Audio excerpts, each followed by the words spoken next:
Every enthusiast-based chassis has that one modification. You know, the one that everyone wants to do and the one that the forums rave about.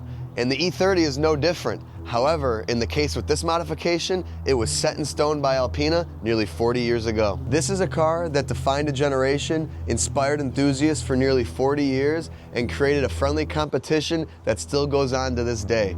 This is the story of the Alpina C2 2.7.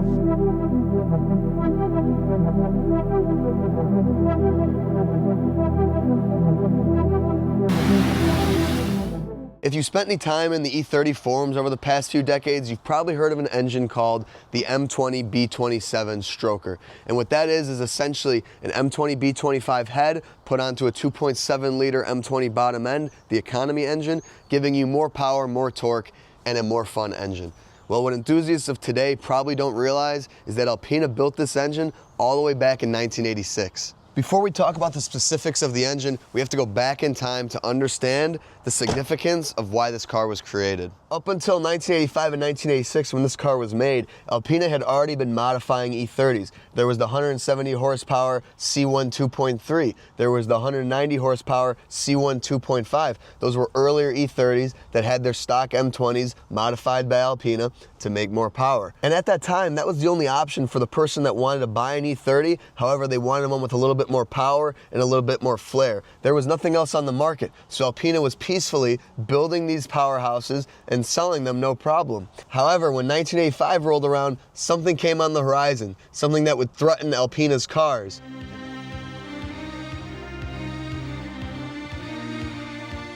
BMW M3. Dynamik aus erster Hand. BMW M3.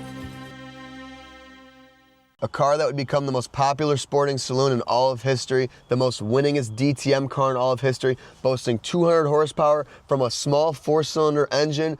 That's tough to beat. Alpena could no longer justify their current lineup because the premium and the performance did not justify the E30 M3 competitor. So Alpena had to improvise. Enter the dawn of the C2 2.7, a 2.7 liter Stroker M20 that boasted 211 horsepower and 280 Newton meters of torque. This car could certainly compete with the E30 M3. But how did Alpena take the 2.7 economy Stroker engine that made 122 horsepower and turn it into such a power plant as this? Well, Alpena did something very cool and something that to this day most E30 owners talk about doing. One of the most popular engine modifications you could do in an E30. They took a stock 2.7 liter economy bottom end, they put a 2.5 liter head onto it, and then they revised everything around it to create the perfect middle ground of power, torque, and stock reliability. So when most people talk about doing the 2.7 Stroker, they talk about getting the 885 B25 head and simply putting it on the 2.7 liter bottom end and then using all the 2.5's electronics. Well, Alpena obviously took it a little bit further than that.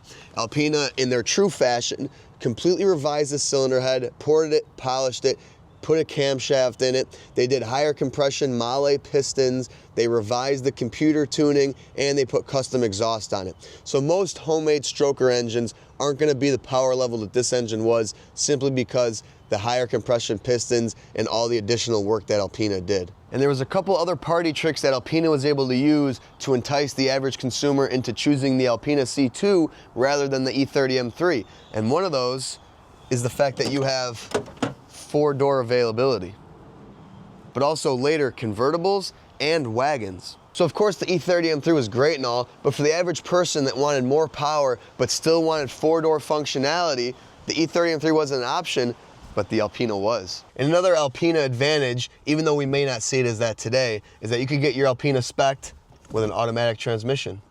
Yes, I know we might hate the idea of an automatic transmission in a vintage BMW. However, you gotta remember, in the period, this was a very expensive car, and typically the people that can afford a very expensive car are a little older, and not every older gentleman wants to have a manual transmission car. So this car allowed you to have the power and the fun and the style of the Alpena, but with the ease of an automatic transmission. And that is actually pretty cool when you think about it. And what else came with your C2 2.7? We know we got the drivetrain, but what other features does this car have? Now this car in particular happens to be an 82,000 kilometer 1986 version. Schwartz black paint, special Recaro interior.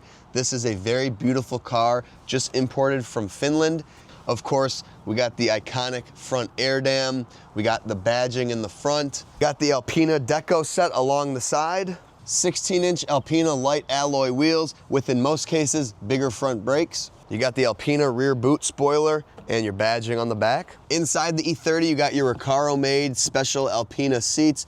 You got your Alpina Momo steering wheel, plaque in the middle, and the Alpina dead pedal. And of course, you got your Alpina gauge cluster and your Alpina digital gauge pod in the vent right here. And of course, you got the matching designed rear seats as well. With this car's significance in the competition with BMW M and the inspiration of the engine for future generations, also came the end of an era, the end of the non-catted cars. There was only 89 C2 2.7 non-catted versions that ever came out, making this an extremely rare car. This car in particular being number 0025, the 25th one. And then in 87 rolled around the catted versions. Basically, Alpina added the catalytic converters because at this point in time, the EPA became a little bit more of a thing, and the power output dropped from 211 to 204, so nothing drastic. And then once they did this change to the C2 2.7 cat, only 31 of those ever came out. In late 87 to 88 is when a drastic change happened and Alpina changed as we know it today. So with that shift towards catted cars also came a designation change. This is the last of the C era BMW Alpinas. After this, it became only B models. So the C2 2.7 was very few in numbers, and then came along the B3 2.7, which if you followed my channel a couple years ago, I had a B3 2.7, which for all intents and purposes is the same exact car. It's the catalyzed 2.7 M20. However, at this point in time, BMW and Alpina furthered their relationship together, and rather than Alpina taking or buying complete body shells from BMW and then stripping them to make an Alpina, BMW would now send them half-finished cars for Alpina to finish into the Alpina cars. It was more efficient, more cost-effective, because by this point in time, these cars began to get so expensive to build, they just could not compete with what a motorsport car would cost. For this next part of the video, we're gonna take this thing for a drive and see what it's all about.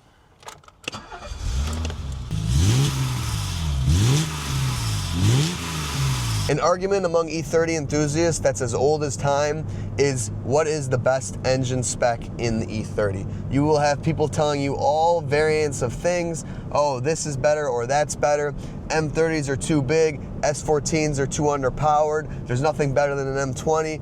You could go on about the people that will tell you their preferences in the E30 world. The E30 M3 is no secret. It's a performance-oriented sports racing car, right? It's all about high revving, nimbleness.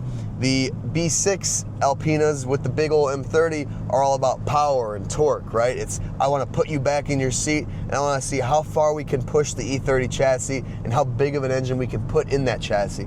And those are engineering marvels in themselves. And then you have the M20 cars, which hold a little bit more true to the originality of the E30, 323, 325, etc. This is based off of a 325i E30. You obviously had the 325e E30s, which were the economy engines, which is what this engine is based out of. So really, we're mixing two completely different things in here, but we're doing it in a way that maximizes power output, but not in a way that makes it either a heavy front-ended big power car, but also not you need to rev out a 4-cylinder powered car, which is kind of interesting. If you really think about it, this is kind of the middle ground, because people will say that it's not as light and as nimble as the E30 M3, and it's not as heavy or as powerful as the B6 era E30 Alpinas. Nowadays, it's normal. We all think of, oh, of course, you could put an 885 head on a 2.7 bottom end and make yourself, a 200 horsepower stroker engine. Well, in 1985, 1986, we weren't thinking of it like that. I wasn't around, but no one was doing that, right? Alpina was the first to ever do such a thing, and that's the case with a lot of Alpina's modifications and what they did. They were the first to think of doing these things. They pushed the envelope to what could be done, and they paved the way for us in the future to essentially mimic what they did. You know, no one in 1984 would have thought you could shove an M30 from a 5 Series into a 3 Series. That wasn't a thing. Nowadays, everyone and their mother says, oh yeah, I could do an M30 into an E30. We know what modifications we can do today, mainly because of Alpena. I mean, we have them to thank for a lot of the things that us BMW enthusiasts want to do today. So now I've driven E30 M3s, I've driven B6 Alpenas with the M30, and I've driven M20 cars. And what you get with this car is a slimmed down version of a B6, of course, but a little less trim and athletic version of an M3. Nothing can beat the little 4-cylinder.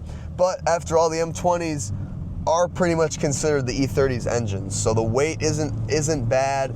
None of the feeling that you get with the M20 in the car is, oh, it's heavy and bloated. It is, for all intents and purposes, this car's true engine. And because of that, it feels very good. I mean, this is a very nimble, lightweight car. You don't feel any sense of heaviness in the front end. You don't sense any sort of non-ability to be agile and fun. And paired with the auto transmission, which to us enthusiasts nowadays may seem extremely counterintuitive, but again, you really have to think back in the 80s when the wealthy client wanted the car.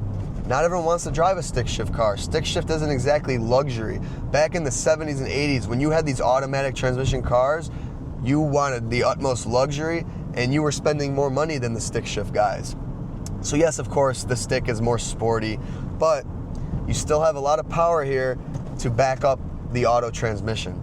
And really, that gives you a quite enjoyable experience of a car to just drive around. I mean, not having to use your left leg is kind of like refreshing sometimes. I mean, I'm a diehard manual fan, but sometimes it's kind of nice to not have to use your left leg, especially if you're in traffic.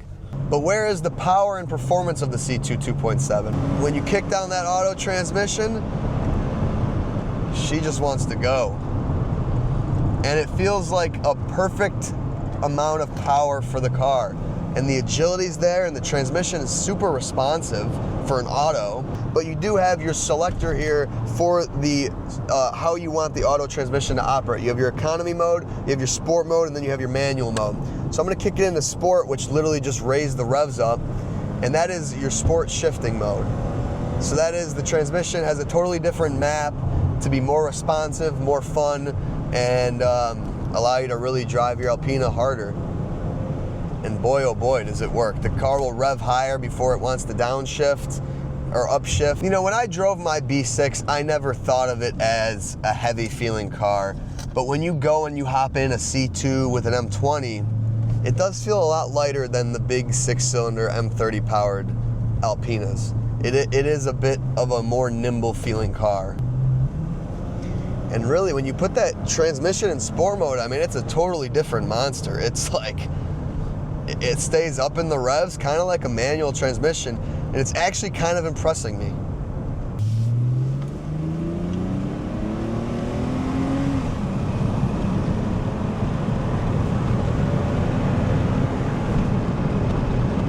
Undeniably, the M20s have a great sounding exhaust note, and the Alpena exhaust treatment makes it even better on this car.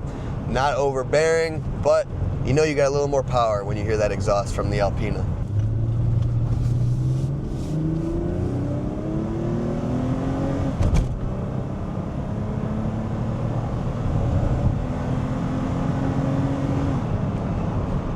I have to say, this car is quite impressive, especially in the top end. That Stroker M20 really comes to life above 3,000 RPMs, and the torque comes in and it just takes you. And the auto transmission does a quite good job of handling that power and that torque. You would think, you know, most transmissions of this era and automatic were not all that impressive, and nor does Alpena modify the transmission in any way. Especially when you put this transmission in the sport mode, it feels quite impressive. It really does hold those revs up there higher so that the power is more on tap for you to get into it when you're ready to go. And I mean, you just watch the speed climb, you immediately notice how tight these Recaro sport seats hug you. They do not want you going anywhere. I absolutely love these seats. comparatively to an E30 M3 stock sports seats, there's not even a competition here. These things are exceedingly tight around your upper back. They hold you in there absolutely perfect, and it allows for a very sporty feeling from your E30, I must say.